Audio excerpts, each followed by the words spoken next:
देखिए दोस्तों, आपको पता होगा कि 1 मई से 18 प्लस के जो भी व्यक्ति हैं उनका भी वैक्सीनेशन शुरू हो चुका है। लेकिन कौन सी वैक्सीन है वो सबसे अच्छी है, कोवैक्सीन, कोविशील्ड या फिर स्पुतनिक 5?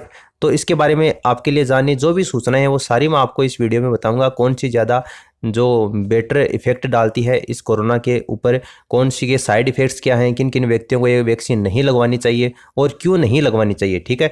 और अगर आपको लगवाते हैं तो कितने दिन तक इस वैक्सीन का असर रहता है, यानी इतने दिनों के बाद में आपको कोरोना का अटैक फिर से होने की संभावना होती है। तो सारी बातों के बारे में अपन चर्चा करेंगे इस वीडियो में, आप वीडियो को लास्ट तक जरूर देखना। देखिए, कोरोना की दूसरी लहर है उसको काबू करने और जल्द से जल्द पूरी आबादी को वैक्सीनेट करने की दिशा में 1 मई से 18 प्लस को वैक्सीन लगाने की जो शुरुआत है वो ऑलरेडी हो चुकी है।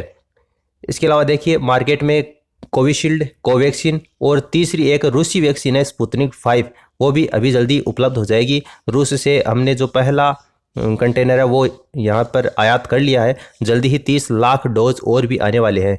वैसे देखा जाए तो तीनों ही जो वैक्सीन है वो भारत में कोरोना के टीकाकरण के खिलाफ शामिल होंगी। वैसे कोविशील्ड और जो कोवैक्सीन है वो 16 जनवरी से ही भारत में इस्तेमाल हो रही है। और अच्छी ये बात है कि तीनों ही वैक्सीन कोरोना के गंभीर लक्षणों को बचाने और मौत से टालने के लिए 100% इफेक्टिव है।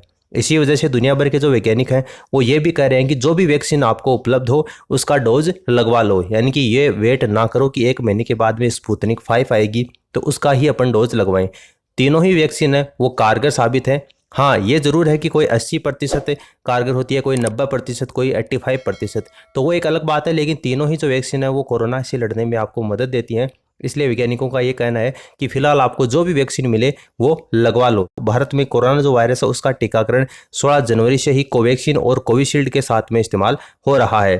कोवैक्सीन को पूरी तरीके से भारत में विकसित किया गया है और बनाया गया है। कोविशील्ड को ऑक्सफोर्ड यूनिवर्सिटी और एस्ट्राजेनेका ने मिलकर इसको डेवलप किया है और अब पुणे की जो सीरम इंस्टीट्यूट ऑफ इंडिया है वो इसका निर्माण कर रही है।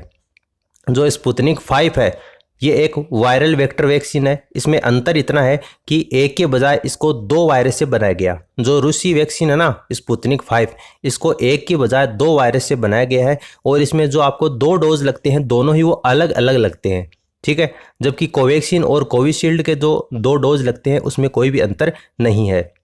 शुरुआती 1,25,00,000 जो डोज हैं वो अपन रूस से आयात कर रहे हैं। कोवैक्सीन के 2 डोज 4 से 6 हफ्ते के अंतर पे लगाए जाते हैं। कोविशील्ड के जो 2 डोज यानी कि 2 आपको वैक्सीन लगवाई जाती हैं वो 6 से 8 हफ्ते के अंदर लगाए जाते हैं। जबकि स्पुतनिक 5 के 2 डोज 3 हफ्ते यानी कि 21 दिन के अंतर के ऊपर आपको लगवाने होते हैं। अब देखिए इसके साइड इफ़ेक्ट्स क्या हैं। तो देखिए तीनों ही जो वैक्सीन है उसके साइड इफ़ेक्ट्स एक जैसे हैं। अगर देखा जाए तो जैसे इंजेक्शन लगवाते हैं तो दर्द होता है थोड़ा सा, ठीक है। थोड़ी सी सूजन जो होती है वो बेहद आम बात है, वो होती ही है। एक हल्का सा बुखार होता है, हल्की सी आपको सर्दी जुकाम हो सकती है, सिर दर्द हो सकता है, हाथ पैर का फटना यानी कि हाथ पैर में जो दर्द है वो भी आपको हो सकता है। लेकिन इससे आपको घबराना नहीं है। नॉर्मल जो टेबलेट होती है वो आपको ले लेनी, उससे कोई भी साइड इफेक्ट नहीं होता। किन किन लोगों को ये वैक्सीन नहीं लगवानी चाहिए उनकी बात करें तो देखिए, जिन लोगों को मोनोक्लोनल एंटीबॉडी या फिर प्लाज्मा थेरेपी दी गई है उनको फिलहाल ये वैक्सीन नहीं लगवानी चाहिए। जिन लोगों की प्लेटलेट्स जो होती हैं वो कम होती हैं और जिन्होंने स्टेरॉयड ट्रीटमेंट लिया है उनको भी ये वैक्सीन का डोज नहीं देने की सलाह दी जाती है, या फिर अगर वो ये डोज लेते हैं तो उनको डॉक्टर की निगरानी में रखा जाता है।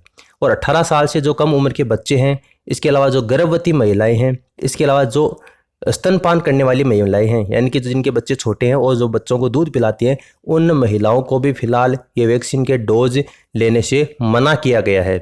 साथ ही जिन लोगों में कोरोना के लक्षण हैं या जो अभी तक पूरी तरीके से रिकवर नहीं हुए हैं उनको भी थोड़ा रुककर वैक्सीन के डोज लेने की सलाह दी जाती है। यानी कि एक बार वो रिकवर अच्छी तरीके से हो जाए और आरटीपीसीआर की जो रिपोर्ट है उनकी वो एक बार नेगेटिव आ जाए, उसके बाद में वो ये वैक्सीन लगवा सकते हैं। इस वैक्सीन का जो असर है वो कितने दिन तक रहेगा, तो देखिए इसका एक शब्द में अगर अब मैं आंसर दूं तो है पता नहीं। क्यों पता नहीं? क्योंकि ये जो सभी वैक्सीन है, तीनों ही वैक्सीन ये बहुत कम समय में बनाई गई हैं और ये कितने दिन तक अपना असर दिखाएंगी इसके ट्रायल्स जो है वो अभी तक हुए नहीं हैं। इसी वजह से ये कहना बड़ा मुश्किल है कि कितने समय तक इनका असर रहेगा। फिर भी कुछ विशेषज्ञों का ये दावा है कि कोरोना के खिलाफ में जो बनी इनकी एंटीबॉडी है वो 9 से 12 महीने तक कम से कम इफेक्टिव रहने वाली है और 9 से 12 महीने तक जो कोरोना का कहर है उससे अपन निपट लेंगे। वैसे अभी हाल में फाइजर की वैक्सीन को लेकर ये बयान जारी हुआ था कि साल भर के अंदर तीसरा डोज लगवाने की जरूरत पड़ सकती है, और इसे देखते हुए फिलहाल किसी भी नतीजे के ऊपर पहुंचना संभव नहीं लग रहा है। फिलहाल जानकारी इतनी है कि यह वैक्सीन मौजूदा संकट को दूर करने के लिए कारगर साबित हो रही है। और आप फोटो में भी देख सकते हैं जो प्रधानमंत्री नरेंद्र मोदी हैं, ये 1 मार्च को इन्होंने कोवैक्सीन का पहला डोज लिया था। हालांकि ये जो फोटो है वो 8 अप्रैल की है जब इन्होंने दूसरा डोज लिया था, और उन्होंने ये डोज तब लिए थे जब कोवैक्सीन के जो ट्रायल्स हैं उसके आंकड़े भी नहीं आए थे। इसलिए इस वैक्सीन को संदेह की नज़र से देखा जा रहा है। लेकिन फिलहाल तीनों ही जो वैक्सीन है उनमें से आपको कोई सी भी वैक्सीन लगवाने को मिले वो वैक्सीन आप तुरंत प्रभाव से लगवा लीजिए। तो इस वीडियो में फिलहाल इतना ही। उम्मीद करता हूँ आपको दी गई जानकारी अच्छी लगी होगी। इस वीडियो को शेयर कर दीजिए। Thanks for listening. God bless you all.